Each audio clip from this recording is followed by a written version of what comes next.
Assalamualaikum warahmatullahi wabarakatuh. Selamat pagi dan salam sejahtera untuk kita semua.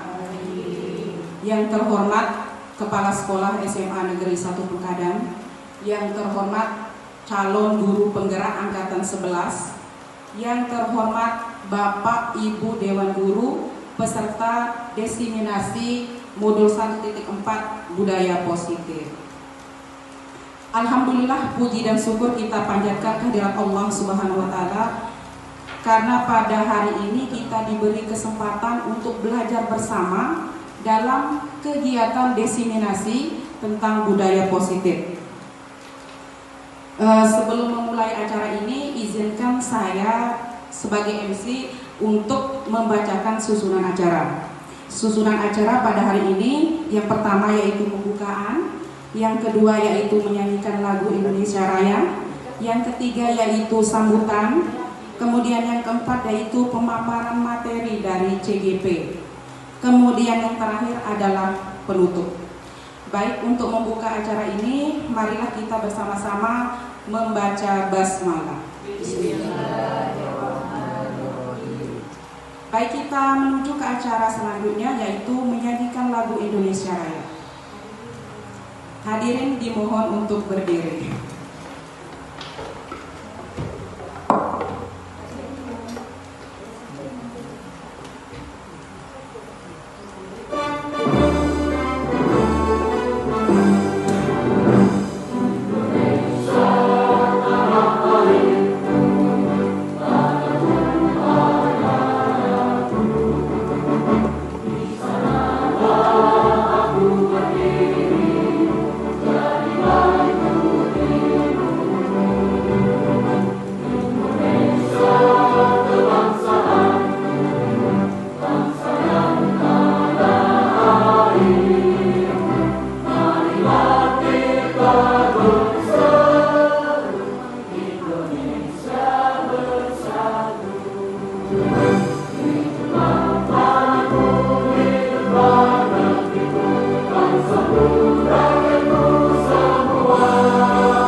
Baik, hadirin dipersilahkan duduk kembali.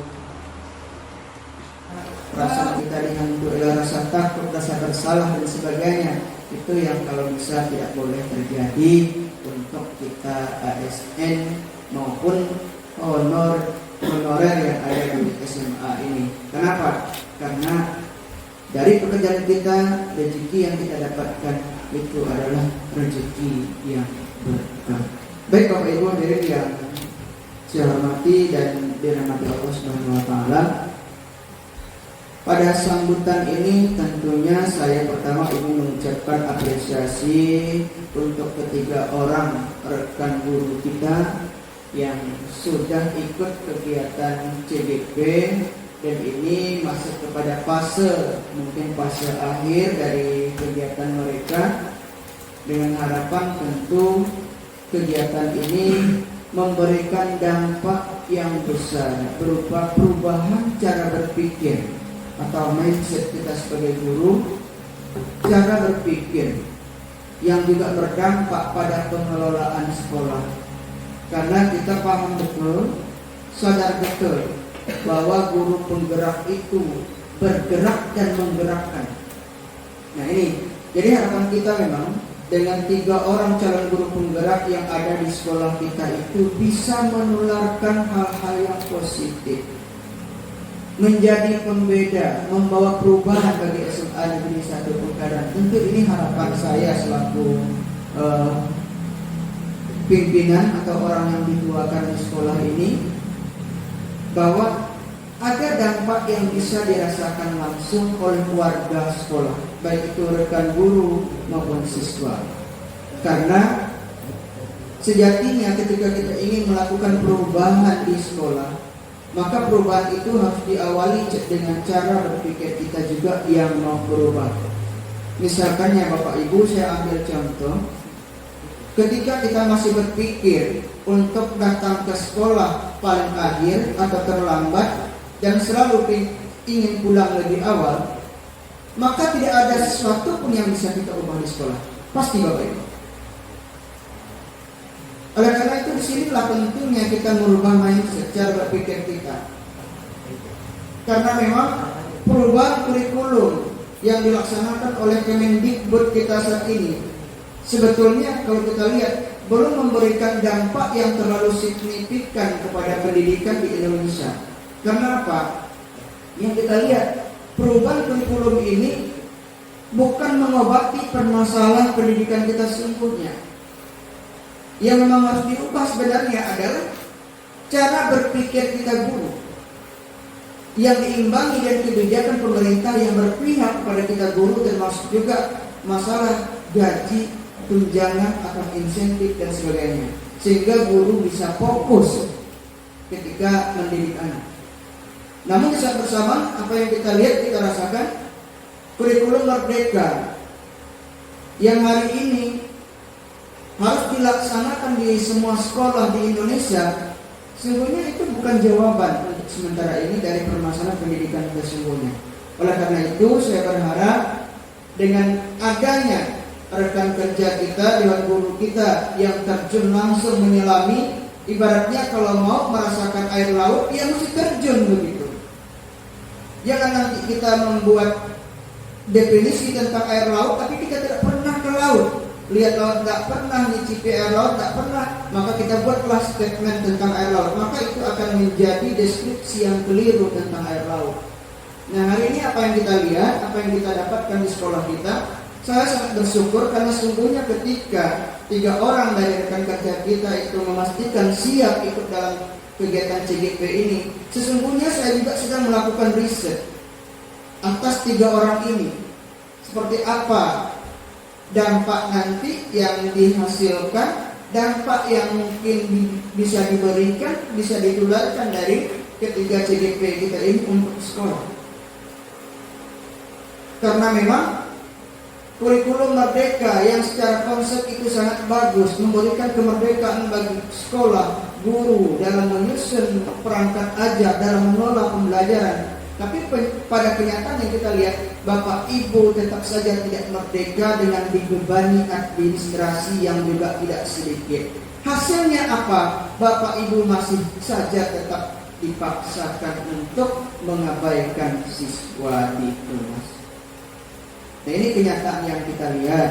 Tetapi semoga saja dengan adanya kegiatan seperti ini, sekolah kita menghadirkan 3 orang calon guru penggerak. Mudah-mudahan nanti mereka lulus benar-benar menjadi guru penggerak. Nah itu akan membawa perubahan yang besar nanti bagi SMA Negeri 1 Pengkadan. Itu harapan kita bersama. Semoga saja saya kira perjalanan dari ketiga orang ini ya dilancarkan, dimuluskan sampai mereka nanti mendapatkan sertifikat guru penggerak. Itu harapan kita ya, amin ya. Ya amin. Karena sungguhnya tentu dengan kehadiran kurikulum merdeka di tengah kita, tuntutan untuk guru penggerak juga, bahkan pemerintah mewacanakan akan mewajibkan, begitu ya, tanda kutip mewajibkan agar semua guru ikut dalam kegiatan guru penggerak ini. Saya kira ini bisa kita lihat dari hari ini, bisa kita pelajari dari hari ini ketika Bapak Ibu melihat apa yang disampaikan oleh ketiga orang rekan guru kita yang saat ini ikut di CGP Angkatan 11. Paling tidak itu bisa menjadi penilaian Bapak Ibu, menjadi barometer atau tolak ukurnya Bapak Ibu ketika nanti memastikan apakah Bapak Ibu ikut sebagai calon guru penggerak ataupun tidak. Nah itu saya kira yang perlu kita cermati baik-baik melalui kegiatan diseminasi hari ini. Bapak Ibu silakan disimak betul-betul.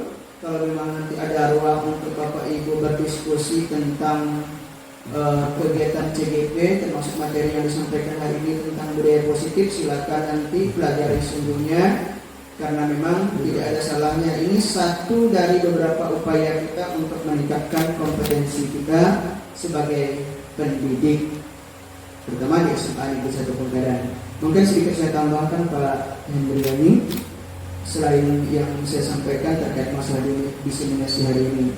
Yang kedua yang saya sampaikan pada kesempatan ini, karena memang kita menggunakan 5 hari belajar, maka silakan ketika ada kegiatan kondisikan, sesuaikan jadwal itu tanpa mengganggu jadwal KBM kita Senin sampai hari Jumat. Maka jadwalkan itu hari Sabtu. Cuma Sabtunya hari apa terserah, dan berapa lama kegiatan itu juga silakan terserah. Tapi tidak mengganggu KBM kita hari Senin sampai hari Jumat untuk kegiatan yang seperti ini. Nah, saya tambahkan pertama terkait masalah dapodik. Saat ini kita memang dihadapkan pada sedikit kendala, saya kira sedikit tantangan bagi kita, karena dapodik untuk sekolah kita sampai saat ini belum bisa sinkronisasi, karena ada secara administrasi kita masih bermasalah terkait masalah penerimaan peserta didik baru, yang mana jumlah siswa yang kita terima melebihi dari kuota rombel maupun jumlah siswa yang kita SK-kan pada saat akan melaksanakan PPDB. Sehingga sejauh ini, dan ketika saya telusuri ke tim PPDB yang kebetulan adalah Kabid Pembina SMA, pada hari Senin kemarin saya langsung ke ruangan beliau. Itu adalah proses terakhir mereka menginput usulan dari sekolah terkait adanya penambahan jumlah peserta didik dan rombel, dan mereka ajukan kementerian dengan maksud ya agar dari kementerian juga membuka ruang bagi sekolah-sekolah yang ada penambahan rombel maupun penambahan jumlah siswa agar bisa menambahnya di dapodik satuan pendidikan masing-masing, dan kita masih menunggu hasil itu. Walaupun ya kemarin juga sempat disampaikan, mungkin kita juga harus siap dengan kondisi yang terburuknya adalah apabila memang dapodik kita tidak bisa sinkronisasi dan jumlah siswa serta kuota kita tidak bisa lebih dari SK yang diusulkan, maka siswa yang tidak bisa masuk ke dapodik kita diselamatkan dengan cara dipindahkan ke dapodik sekolah yang lain. Semoga itu tidak terjadi, dan itu hal-hal terburuk yang kemungkinan terjadi, dan itu disampaikan langsung oleh Bu Kabid dengan saya ketika saya di ruangan beliau setelah habis diceramahi. Berikutnya yang kedua, Bapak Ibu yang saya hormati dan berbahagia, bahwa di saat yang bersamaan juga dalam waktu dekat kita Pak Hendriani selaku kuota kurikulum penanggung jawab masalah kurikulum, ya kita juga sama dalam waktu dekat nanti dikondisikan bahwa kita dituntut juga diminta untuk segera kembali menyusun KOSP untuk tahun 2024-2025. KOSP ini adalah gambaran skenario yang ada di sekolah kita, bagaimana kita melaksanakan pembelajaran yang ada di sekolah. Nah, itu harus termuat di dalam KOSP, dan dokumen itu nanti juga sama seperti tahun kemarin akan kita upload di PNM sekolah kita. Maka itu juga ya harus segera dilaksanakan. Mudah-mudahan melambat nanti awal bulan sudah bisa kita lakukan, karena kita tinggal menambahkan dan sedikit menggeser posisi kelas, yaitu kelas 10 dan kelas 11, karena saat ini kita kelas 10 dan kelas 11 sudah menggunakan kurma, kelas 12 kita tetap menggunakan kurikulum 2013, sehingga di situ ada perubahan nanti untuk OSP kita. Berikutnya yang ketiga, bahwa melalui bendahara, untuk bendahara BOSP kemarin juga sudah menyampaikan dan pemberitahuan di grup bendahara bahwa sekolah juga diminta untuk menyusun paling lambat nanti tanggal 30 September itu kita sudah tuntas menyusun RKAS untuk 2025. Bapak Ibu, bahwa kita sudah diminta untuk menyusun RKAS untuk tahun anggaran 2025 paling lambat 30 September nanti. Nah, jadi kita harus menyusun RKS itu berdasarkan perencanaan kita yang berbasis pada data PBB. Jadi kita melihatnya di mana, tentu sebagai gambaran bagi Bapak Ibu semua, kita harus menganalisis, harus melihat rapor pendidikan kita yang sudah ada. Nah, jadi mudah-mudahan dengan asesmen yang sudah dilakukan beberapa hari yang lalu, tinggal selinjar bagi kita dan guru yang belum dilakukan. Nanti rapor pendidikan kita segera keluar, sehingga itulah yang menjadi dasar kita dalam melakukan perencanaan yang berbasis pada data, sehingga masalah kita sembunyi di sekolah itu terjawab. Dana yang digelontorkan di sekolah dengan jumlah siswa sekian, nominalnya sekian, pembelanjaannya sesuai dengan permasalahan kita sesungguhnya. Maka penting menyusun RKS berdasarkan perencanaan yang berbasis pada data. Sumbernya dari mana? Sumbernya dari rapor pendidikan kita. Saya kira ini Bapak Ibu yang perlu saya sampaikan untuk 3 orang CGP. Saya kira silakan untuk melakukan diseminasi dan kegiatan lainnya Pak, jika memang diperlukan, dan nanti koordinasi tenaga dari kami, baik itu pelaksanaannya kapan dan sebagainya, itu silakan. Nah, ini adalah potensi yang luar biasa di SMA kita, dan saya kira perlu diapresiasikan kita semua. Tinggal kita tunggunya tadi yang apa menjadi harapan kita bersama, bahwa 3 orang ini mampu bergerak dan menggerakkan, membawa perubahan bagi SMA Negeri. Maka dari Bu Rahmia, Bu Nia, ya saya sangat berharap itu, saya sangat mengandalkan itu. Nah, mudah-mudahan nanti juga mereka mampu menularkan budaya positif kepada kawan-kawan dan guru yang lain. Nah, kalau guru yang lain bersama, silakan juga untuk menyimak betul-betul. Siapa tahu dengan ada kegiatan seperti ini menjadi penyemangat bagi Bapak Ibu untuk juga ikut menjadi calon guru penggerak. Baik Bapak Ibu, semoga dengan kegiatan ini, dengan diseminasi budaya positif ini, tidak hanya sebuah wacana, tidak hanya sebuah retorika, budaya positif ini menjadi budaya asli warga SMA Negeri 1 Pengkadan. Walaupun kenyataan ini kita lihat untuk budaya positif belum bisa maksimal kita laksanakan. Ternyata apa? Kita masih seperti biasa dengan gampangnya melakukan pelanggaran, buang sampah sembarangan, bahkan melakukan pelanggaran-pelanggaran tata tertib kelas berat, berani merokok dan sebagainya. Ini tentu harus menjadi bahan evaluasi. Ada apa sehingga anak kita melakukan itu? Ini harus menjadi kajian bagi kita bersama dan untuk kita bersama. Baik Bapak Ibu hadirin yang saya hormati dan berbahagia, tanpa berpanjang lebar lagi, dengan mengucapkan Bismillahirrahmanirrahim serta mengharapkan rahmat dan ridha Allah Subhanahu wa taala, kegiatan diseminasi modul 1.4 budaya positif SMN 1 Pengkadan Kabupaten Kapuas Hulu untuk calon guru penggerak angkatan 11 yang dilaksanakan hari ini di SMA Negeri 1 Pengkadan secara resmi saya nyatakan dibuka. Terima kasih atas perhatian, mohon maaf atas segala kekurangan dan kehilapan. Akhir kalam, wabillahi taufiq wal hidayah wal inayah. Assalamualaikum warahmatullahi wabarakatuh. Selamat pagi dan selamat sejahtera untuk kita semua. Oke, mohon maaf Pak, membelakangi Pak. Ya. Assalamualaikum warahmatullahi wabarakatuh. Selamat pagi dan salam sejahtera untuk kita semua. Salam dan bahagia. Pertama-tama kami mengucapkan syukur alhamdulillah kepada Tuhan Yang Maha Esa, karena pada hari ini diberikan kesempatan sehingga kami bisa menyampaikan diseminasi untuk guru penggerak ini dalam keadaan sehat walafiat. Ya, yang terhormat, yang paling utama itu kepada Bapak Kepala Sekolah, Bapak Kusnadi SPD, yang telah menyampaikan kata sambutannya, dan rekan-rekan guru penggerak yaitu Ibu GJ Rahmi Astuti dan Ibu Nur Arifianti Rahmania, beserta Bapak dan Ibu Dewan Guru SMA Negeri 1 Pegadang. Berdirinya saya di sini, Bapak Ibu semua, saya bukan menganggap bahwa diri saya lebih hebat, ya. Bukan saya lebih tahu, ya. Tapi beradanya saya di sini, berdirinya saya di depan Bapak Ibu semua, karena memang tugas kami di akhir modul 1 itu kita ada 3 modul.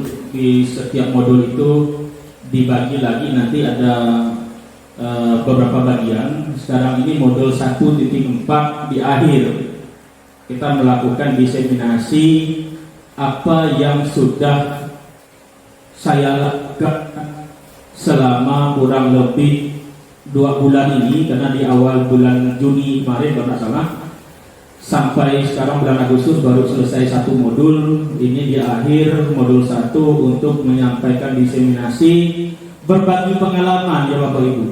Jadi bukan artinya saya di sini lalu lebih tahu atau lebih paham daripada Bapak Ibu, bukan. Bisa saja Bapak Ibu itu lebih paham, lebih mengerti dibandingkan dengan kami. Jadi kami karena memang melaksanakan tugas harus melaksanakan diseminasi untuk memenuhi aksi nyata nanti yang harus diupload ke YouTube dan ke PMN.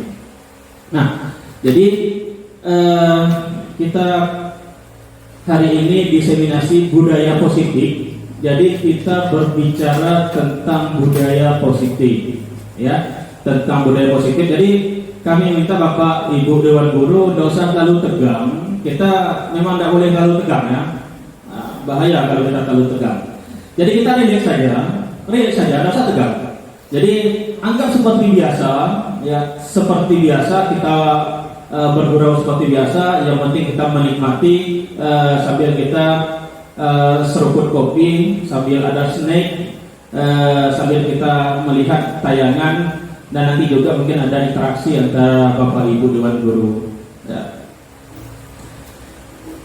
Ya, itu yang paling utama, menyebarkan pemahaman dan penerapan pengalaman. Nah, pengalaman artinya pengalaman yang sudah kami dapatkan selama ini, selama 2 bulan ini, apa yang sudah kami dapatkan itu yang akan kami sampaikan. Nah, jadi yang berikutnya, ya, jangan salpok dengan gambarnya, ya. Ya, mari kita senyum dulu 30 detik. 30 detik, ya. Bukan 30 menit, ya, 30 detik, ya. Oke, 1 2 3. Senyum.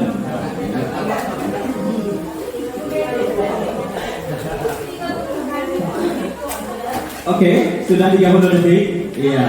Senyum, yang kami tawa, ya. Senyum kita. Ya. Jadi supaya kita lebih senang dan bahagia. Jadi tidak usah tegang-tegang amat, ya. Materinya tidak berat kok. Ya, tidak berat. Hanya yang pematerinya saja yang berat. Materinya tidak. Ya. Jadi tenang saja. Jadi tidak usah tegang-tegang. Ya. Berikutnya, sebelum kita ke materi, kira-kira Bapak Ibu setuju tidak? Ya, setuju tidak apabila yang pertama pemberian hukuman dapat mendisiplinkan murid? Setuju tak kira-kira? Kalau kita menghukum siswa itu bisa mendisiplinkan siswa atau murid? Setuju tak kira-kira? Setuju. Ada yang tak setuju? Tidak. Ada yang tidak setuju. Ada yang setuju. Ada yang tidak setuju. Ya. Di sini saya tidak menjelaskan kenapa tidak, hanya menanyakan saja setuju tidak. Nah, waktu kan ada yang setuju bahwa hukuman itu bisa mendisiplinkan, ada yang juga tidak setuju bahwa hukuman itu bisa mendisiplinkan. Terus yang kedua, apakah pemberian hadiah itu dapat meningkatkan prestasi murid? Setuju. Ada yang tidak setuju?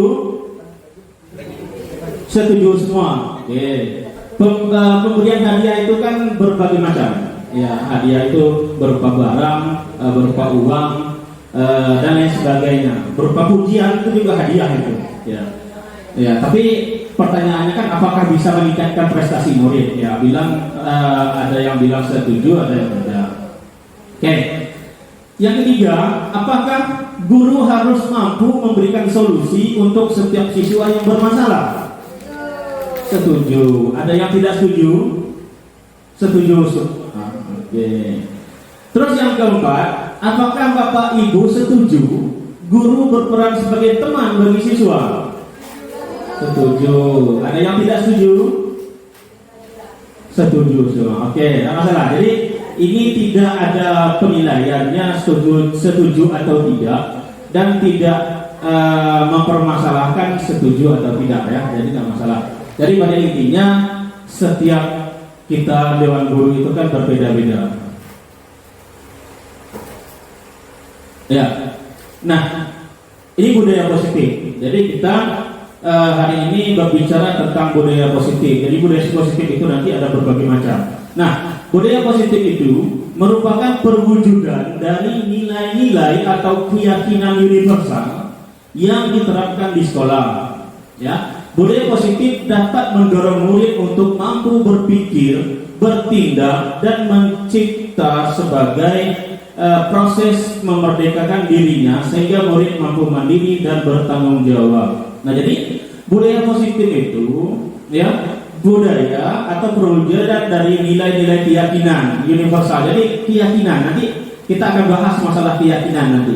Jadi yang sifatnya universal yang ada di diri kita. Jadi budaya positif, budaya yang sifatnya itu bagus, sifatnya itu baik, yang harus kita terapkan. Nah, salah satu contohnya tadi kita sudah berusaha untuk senyum 30 detik. Nah, itu budaya positif itu.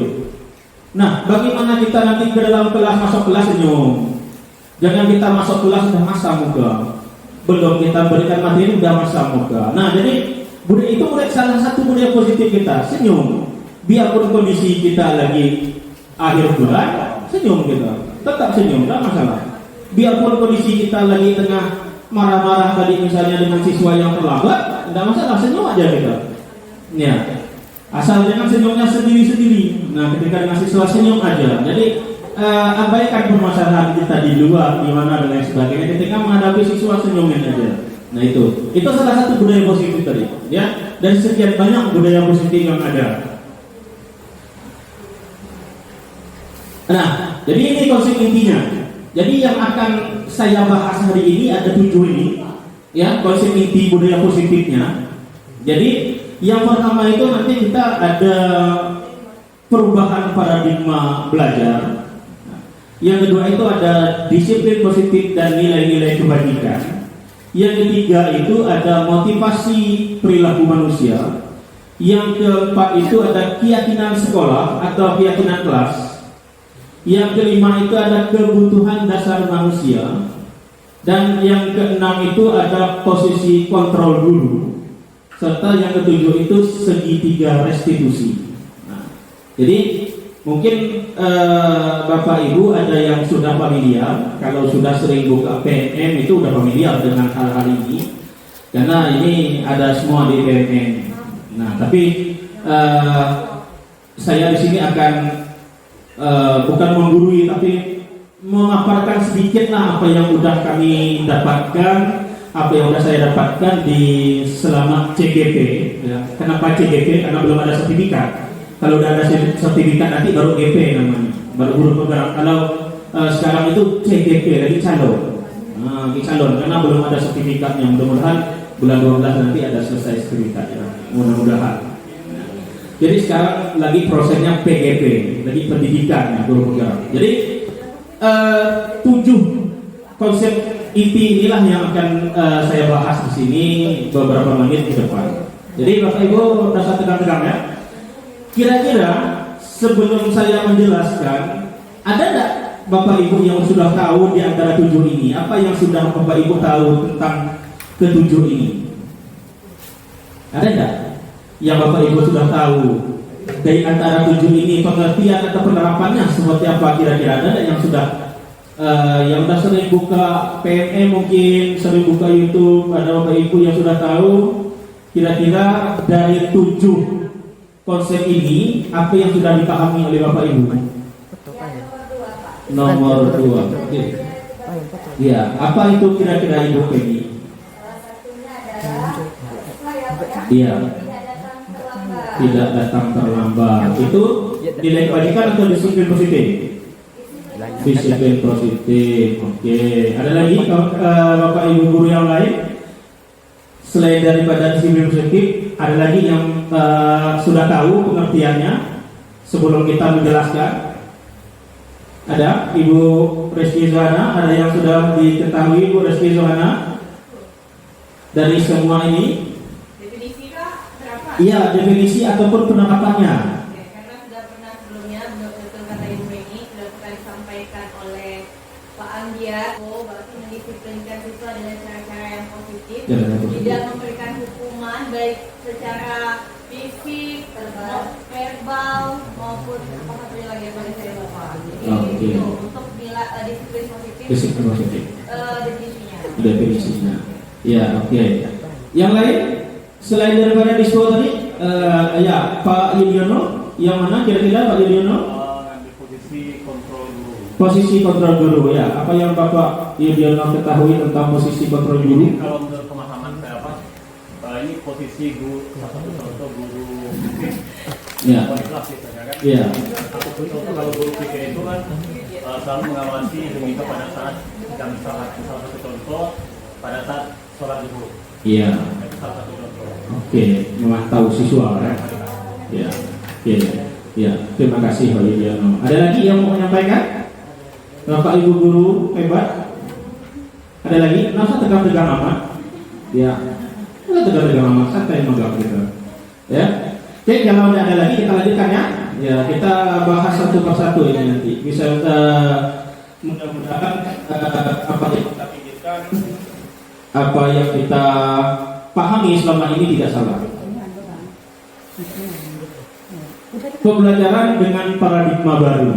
Nah, jadi pembelajaran dengan paradigma baru merupakan pembelajaran yang dirancang berdasarkan prinsip pembelajaran berdiferensiasi. Nah, pembelajaran berdiferensiasi. Nah, kalau guru sosiologi itu ngerti diferensiasi itu apa, karena ada materinya. Sehingga para peserta didik itu belajar sesuai kebutuhannya berdasarkan tahap perkembangan sesuai teori psikologi modern untuk mewujudkan profil belajar Pancasila. Ini ada profil belajar Pancasila itu, yaitu beriman dan bertakwa kepada Tuhan Yang Maha Esa dan beralam mulia, berkebinekaan global, bergotong royong, kreatif, bernalar kritis dan mandiri. Jadi pembelajaran paradigma baru. Jadi mindset kita sekarang itu pembelajarannya itu fokusnya adalah berdiferensiasi. Sehingga belajar mereka itu karena hadiah, bukan karena ingin berprestasi, tapi karena ingin mengejar hadiah. Sebenarnya tidak efektif, bukan tidak boleh, tapi tidak efektif sebenarnya. Terus sebagai pendidik, tujuan kita adalah menciptakan peserta didik yang memiliki disiplin diri, sehingga mereka berperilaku mengacu pada nilai-nilai kebajikan universal dan memiliki motivasi intrinsik dalam perubahan perilaku ke arah yang lebih baik. Oke, berikutnya, nah ini nilai-nilai kebajikan. Jadi nilai-nilai kebajikan adalah nilai yang disepakati bersama, terlepas daripada suku, bangsa, agama, bahasa maupun latar belakang lainnya. Jadi ini banyak nilai-nilai kebajikan yang bisa kita terapkan. Beberapa di antaranya misalnya peduli, kebersihan, gotong royong, dan lain sebagainya. Banyak nilai-nilai kebajikan yang bisa kita terapkan di sekolah kita. Tapi kita tidak mungkin bisa menerapkan semua, tapi kita pilih saja nanti nilai kebajikan apa yang misalnya kita mau diterapkan. Terus berikutnya yang ketiga itu motivasi perilaku manusia. Ya, motivasi. Jadi motivasi itu ada motivasi ekstrinsik dari luar, ada motivasi intrinsik dari dalam. Jadi motivasi ekstrinsik dari luar itu perilaku siswa atau perilaku murid kita itu untuk menghindari ketidaknyamanan atau hukuman. Nah, biasa mereka ada yang bukan dari dalam hati mereka mau disiplin, tapi karena takut dihukum tadi. Takut untuk kalau datang telat. Anak suruh WC misalnya. daripada aku masuk WC ya, aku cepat-cepat. Jadi hanya karena menghindar hukuman, bukan karena dari dalam hati, tapi hanya karena menghindar hukuman, itu bisa saja terjadi. Terus yang kedua, karena untuk mendapatkan imbalan atau penghargaan dari orang lain. Nah, mendapatkan imbalan, mungkin siswa yang misalnya sering datang waktu, nanti di akhir semester diberi hadiah. Mungkin ada yang mengejar itu, mengejar hadiah. Bukan karena dia benar-benar disiplin dan lain sebagainya. Bisa saja. Terus dari dalam, untuk menjadi orang yang mereka inginkan dan menghargai diri sendiri dengan nilai-nilai yang mereka percaya. Nah ini, kalau yang dari dalam ini yang sebenarnya perilaku manusia itu yang bagus. Artinya memang niat dari mereka sendiri tanpa embel-embel apapun. Ya. Berikutnya, nah ini antara hukuman, konsekuensi dan restitusi. Itu yang harus kita memahami sedikit nih. Apa itu hukuman, apa itu konsekuensi. Yang pertama misalnya hukuman itu kan tidak terencana atau tiba-tiba. Ya, hukuman itu tidak terencana atau tiba-tiba. Dalam artian apa? Biasanya hukuman itu menyimpang dari apa yang menjadi kesalahan mereka. Itu hukuman biasanya. Contoh, ada anak datang terlambat, disuruh apa? Mosi WC, akan nyimpang daripada yang lambat dia. Kan nyimpang, dan itu namanya hukuman. Biasanya menyimpang dari apa yang mereka lakukan. Kalau terlambat lalu suruh mosi WC, ada tak kaitan kira-kira Bapak Ibu? Mosi WC dengan datang terlambat? Tidak ada, ya? Tidak ada sebenarnya. Atau misalnya kalau datang terlambat suruh memungut sampah, ada tak hubungan memungut sampah dengan datang terlambat? Tidak ada sebenarnya. Itu hukuman itu namanya hukuman. Terus murid tidak tahu apa yang akan terjadi atau tidak dilibatkan. Jadi tidak tahu sudah. Kalau aku terlambat anak apa kerja. Kemarin kalau terlambat aku suruh ngepel. Kalau tiba-tiba hari ini terlambat suruh ngangkut kayu misalnya. Beda, atau suruh nyangkul misalnya. Nah itu beda. Jadi itu hukuman sifatnya. Terus bersifat satu arah. Dan terakhir berupa hukuman fisik atau psikis. Nah biasanya hukuman kan lebih ke situ, lebih ke fisik. Nyuruh mereka capek atau psikisnya, nyuruh mereka lalu marah dan lain sebagainya, senangkah apa dan lain sebagainya. Dan konsekuensi itu terencana, disepakati atau sesuai aturan. Nah jadi yang namanya konsekuensi itu biasanya searah dalam artian apa? Dalam artian misalnya konsekuensi ya, yang namanya konsekuensi itu ketika misalnya datang terlambat. Konsekuensinya apa? Ketinggalan pelajaran. Nah itu berhubungan. Yang namanya konsekuensi itu berhubungan dengan yang mereka langgar itu. Kalau misalnya datang terlambat, otomatis mereka tidak bisa mengikuti pelajaran dengan maksimal. Itu konsekuensi namanya. Nah, kalau hukuman tadi kan biasanya nyimpang hukuman. Kalau kita biasa kan. Terus murid tetap dibuat tidak nyaman. Masalah nyaman tidak nyaman itu tetap karena namanya juga konsekuensi kan. Nah, konsekuensi. Bisa saja tetap tidak nyaman karena orang lain sudah mendapatkan pelajaran, dia tidak. Terus yang berikutnya, sikap guru selalu memonitor murid. Nah, jadi melihat murid. Jadi kita bukan menyuruh tapi memonitor mereka. Terus restitusi itu suatu cara atau teknik untuk mengatasi terjadinya pelanggaran yang terjadi. Yaitu proses menciptakan kondisi bagi murid untuk memperbaiki masalah. Nanti ada segitiga restitusinya ada. Terus proses kolaboratif yang mengajarkan murid untuk mencari solusi sendiri. Nanti ada contohnya. Terus yang keempat, keyakinan kelas. Nah, ini jadi pertanyaan kita.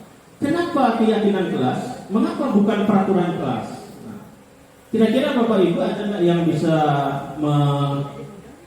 menjelaskan apa perbedaan keyakinan kelas dan peraturan atau kesepakatan kelas? Ada tak yang bisa menjelaskan Bapak Ibu? Masa tegang-tegang nih? Kami di depan lalu tegang Bapak. Ya, Bapak Ibu yang wali kelas lah terutama kan, yang berhubungan langsung dengan siswanya sering. Apa beda keyakinan kelas dengan peraturan kelas atau kesepakatan kelas? Ada tak beda kira-kira? Kenapa namanya keyakinan kelas bukan peraturan? Ya, Ibu Kamisi. Kira-kira apa Bu Kamisi?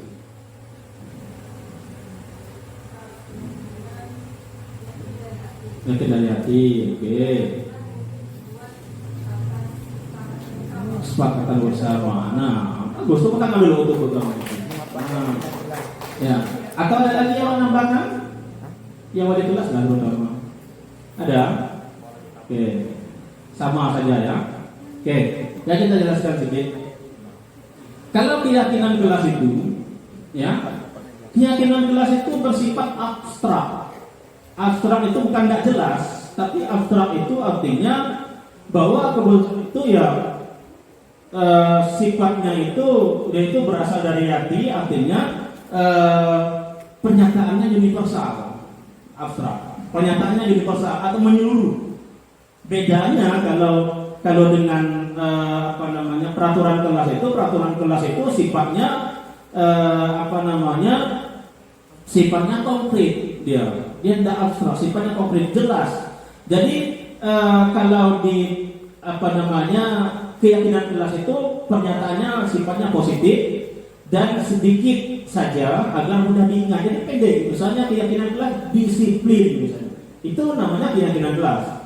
Tapi kalau peraturan kelas atau kesepakatan kelas, nanti siswa tidak boleh datang terlambat. Itu kan disiplin juga namanya. Nah, tapi kalau panjang seperti itu namanya kesepakatan atau peraturan. Misalnya tertib misalnya, atau diam misalnya. Nah, itu keyakinan kelas. Diam itu keyakinan kelas. Tapi kalau peraturan kelas, siswa dilarang bersuara. Nah, itu bedanya di situ. Jadi sifatnya universal, jadi bisa dijabarkan lagi nanti sifatnya banyak. Nah, itu yang disebut keyakinan kelas. Terus menyesuaikan dengan kondisi kelas dan sekolah sehingga mudah diterapkan. Terus semua warga sekolah atau warga kelas dilibatkan saat membuat keyakinan kelas. Nah, itu bedanya tadi. Yang lebih mendasar itu adalah di sini. Kalau keyakinan kelas itu siswa itu dilibatkan. Curang pendapat. Jadi kalian di kelas ini maunya apa? Dibuatkan sebuah kertas, nanti sudah suruh nyata, nanti tempel. Itu keyakinan. Tapi kalau peraturan kelas atau kesepakatan kelas itu biasanya dibuatnya hanya oleh guru yang bersangkutan saja, tanpa berembuk dengan siswa biasanya. Tapi ketika sudah selesai jadi, ini kesepakatan kelas kita ya. Nah, itu biasanya seperti itu. Kalau kesepakatan kelas, jadi dibuat sendiri, nanti baru ditanyakan ke siswa, ini kita setuju ini seperti ini. Nah, itu biasanya seperti itu. Secara umum kesepakatan kelas atau peraturan kelas. Nah, terus, ini adalah kemarin contoh membuatnya ya. Boleh ditonton Bapak Ibu, tidak lama durasinya.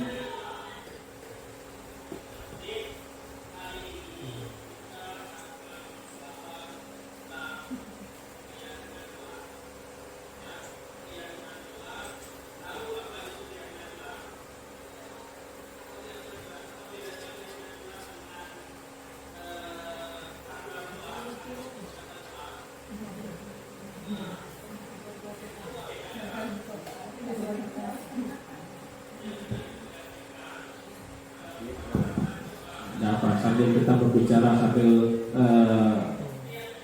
minum-minum nggak apa Bapak Ibu. Itu prosesnya, nggak usah didengarkan suara yang berbicara di dalam itu. Ya, prosesnya saja. Intinya kan adalah penerapan prosesnya.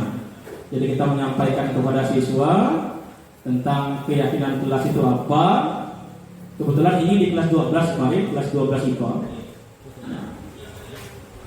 Nanti caranya berbeda-beda, boleh terserah caranya Bapak Ibu seperti apa. Apakah mau pakai kertas manila, mau pakai tempel-tempel yang bervariasi, boleh. Proses pembuatannya boleh. Kalau saya kebetulan kemarin pakai sticky note atau kertas kecil yang bisa ditempel itu, siswa suruh nulis satu persatu.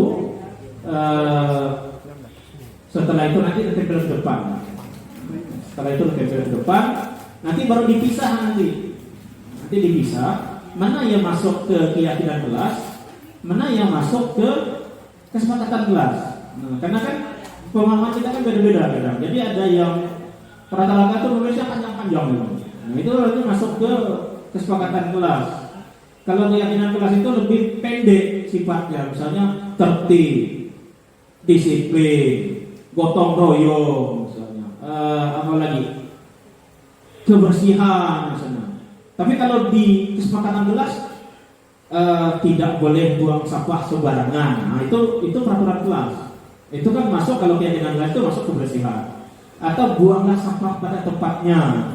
Nah, itu kan peraturan kesepakatan kelas. Nah, ini. Ya, suara yang di dalam itu ya Bapak Ibu ya. Ya. Lagi pemula biasa.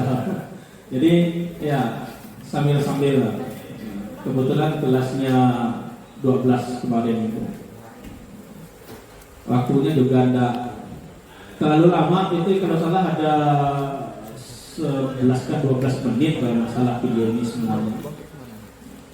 Jadi karena lagi baru waktu itu, jadi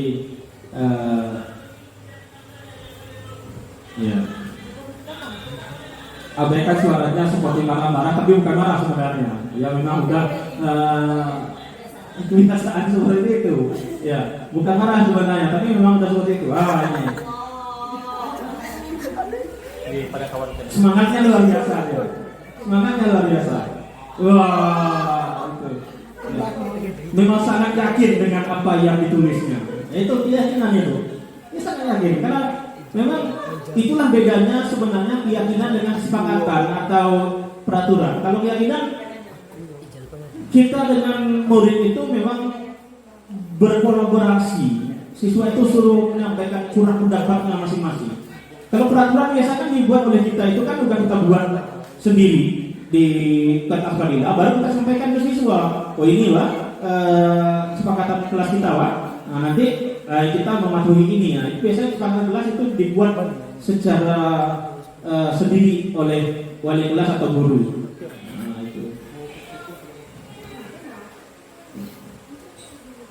Nah, itu jadi mereka berusaha untuk nempel, nanti dipisah-pisah atau di cek, dibaca.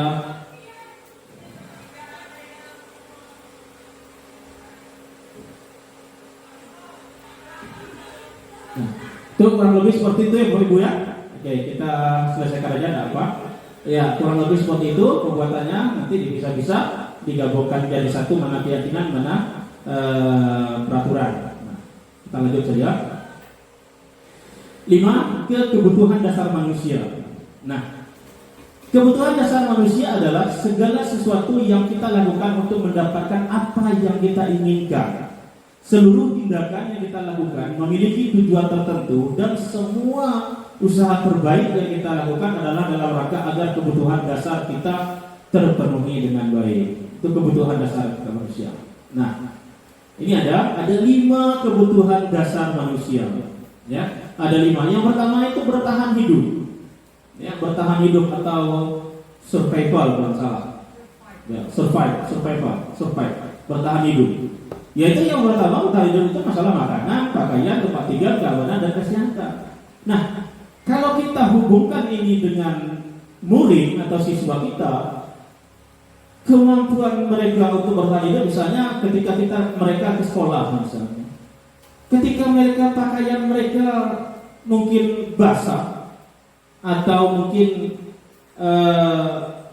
tempat tinggal mereka kebanjiran karena hujan misalnya, mereka akan tetap berusaha mempertahankan apa yang menjadi keyakinan mereka. Karena tadi kalau kita kembali lagi tadi bahwa kebutuhan dasar manusia itu segala sesuatu yang kita lakukan untuk mendapat apa yang kita inginkan.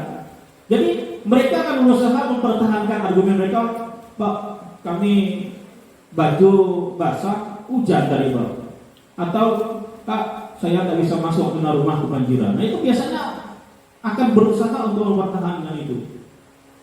Terus masalah sakit, kesehatan, jadi masalah sakit, keamanan dan lain sebagainya. Terus yang kedua, kasih sayang dan rasa diterima. Atau bahasa Inggrisnya apa lupa ya? Ya, love and belonging, kalau salah itu rahminya, love and belonging.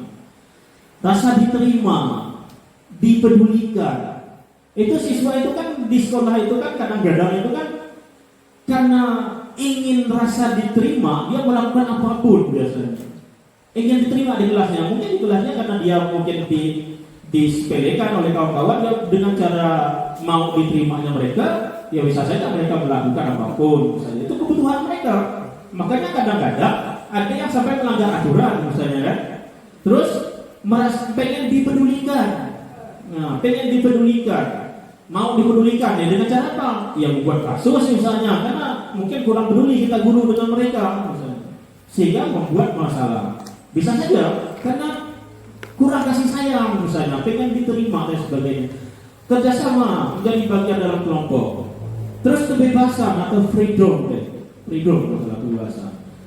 Mandiri, memiliki pilihan, mencoba hal-hal baru, mampu mengendalikan arah dirinya. Jadi kebebasan mereka ketika mereka belajar, mereka harus bisa nanti.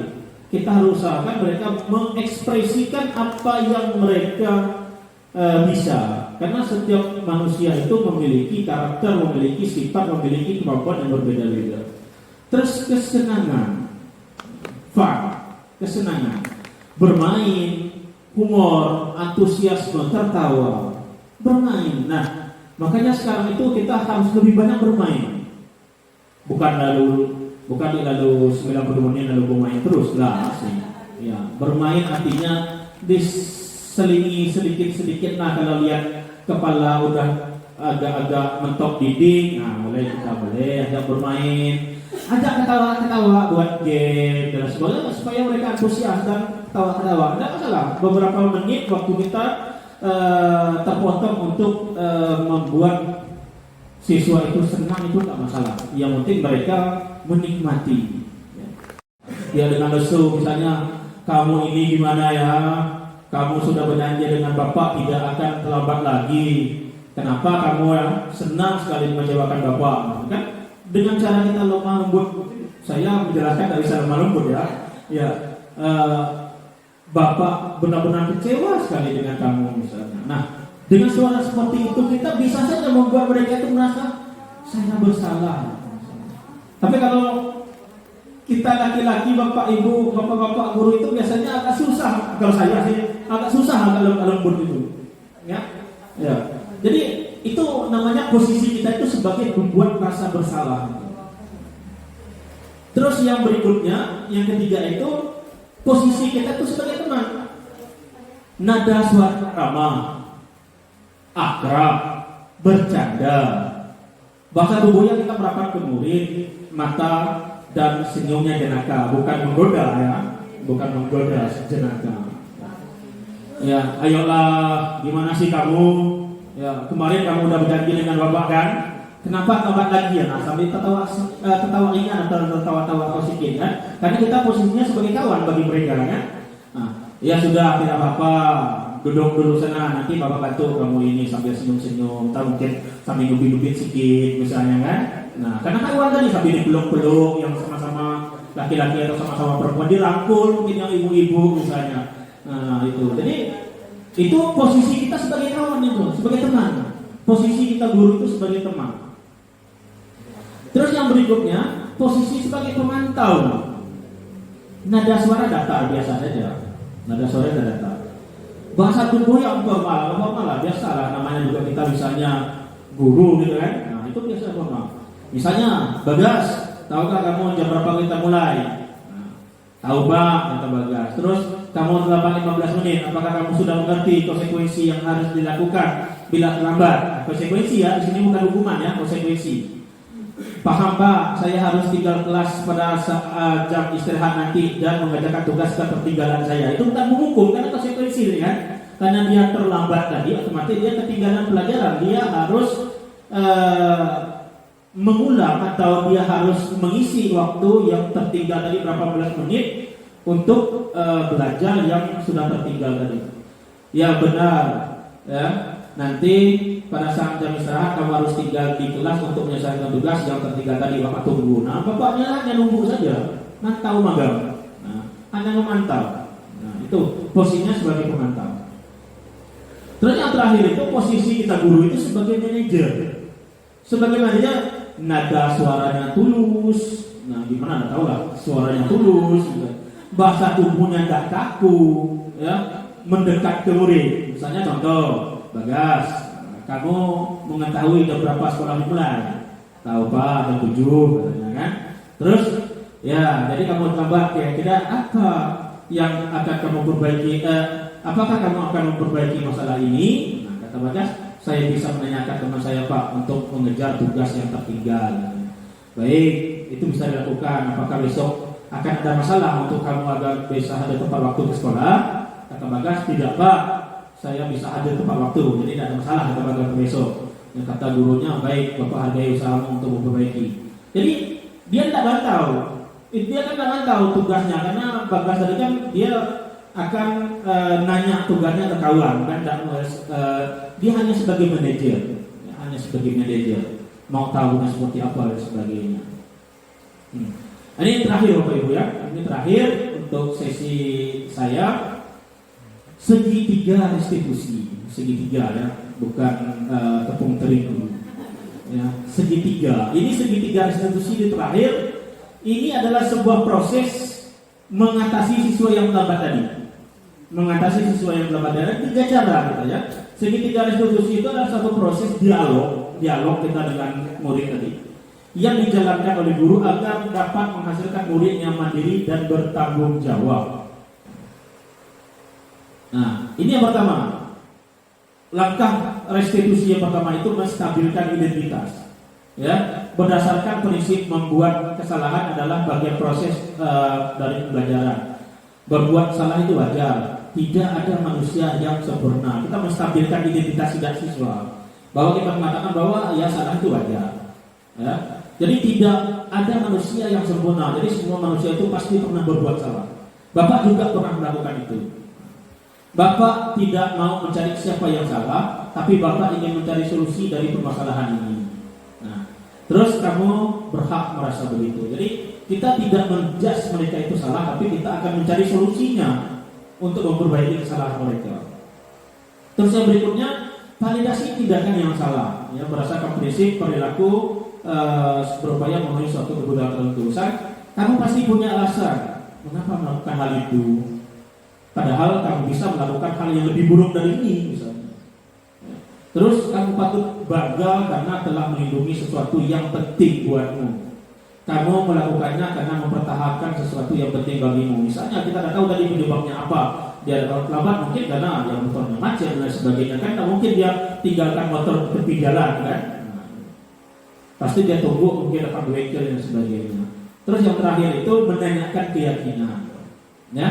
Berdasarkan prinsip teori kontrol bahwa pada dasarnya kita termotivasi secara intrinsik. Jadi apa keyakinan kelas kita? Jadi kita tanya tadi, karena kita udah buat keyakinan kelas sebenarnya kan tentang disiplin misalnya. Kita tanya apa keyakinan kelas kita? Nilai-nilai apa yang telah disepakati bersama? Seperti apa gambaran sebuah kelas yang ideal menurut kamu? Kamu ingin menjadi orang yang seperti apa? Ya, itu tahap terakhir dari segitiga. Ini contoh penerapannya kemarin sudah saya lakukan dengan siswa kelas 10 kemarin. Nah, suaranya enggak gitu. Tadi kuat suaranya. Ya, lagi pemula.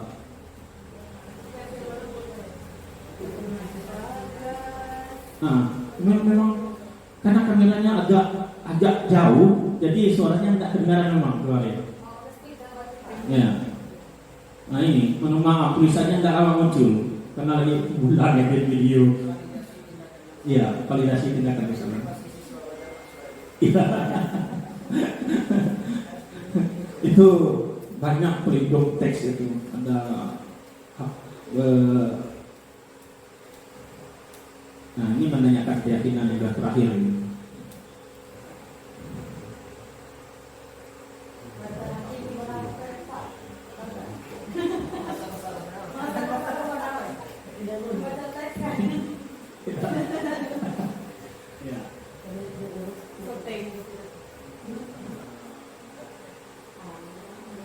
Alamak lu. Tapi apa? Karena di tugas saya yang bagian segitiga restitusi itu saya buat disclaimer-nya. Saya buat disclaimer bahwa ini fiktif, siswa ini bukan siswa yang bermasalah sebenarnya, hanya ini untuk memenuhi tugas segitiga restitusi itu ada saya buat disclaimer-nya. Jadi bukan berarti siswa ini bermasalah, bukan. Ini ada. Karena contohnya juga seperti itu, ada disclaimer-nya. Takutnya nanti ketika siswa ini bermasalah, siswa ini enggak. Ini hanya sebuah tugas. Dan memang rata-rata seperti itu.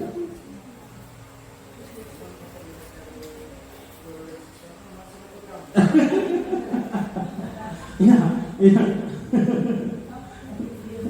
Iya, saking tidak apa skrip. Ya, pasti. Oke. Ini yang terakhir itu responnya. Respon terhadap nota.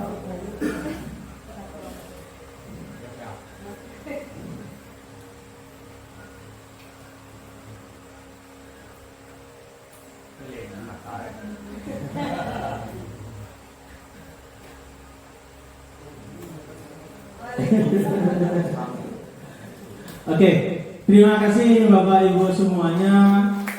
Itu yang bisa kami sampaikan. Dan mohon maaf, bukan saya menggurui Bapak Ibu semuanya, hanya menyampaikan apa yang kami tahu. Jika ada kesalahan, kami mohon maaf. Jika ada yang bisa diambil, boleh diambil informasinya untuk kita ke depannya. Mudah-mudahan Bapak Ibu tahun depan berada di posisi yang sama seperti saya. Karena dimulai bulan Oktober nanti Bapak Ibu. Ya, tidak ada yang mengamini. Ya, terima kasih. Assalamualaikum warahmatullahi wabarakatuh.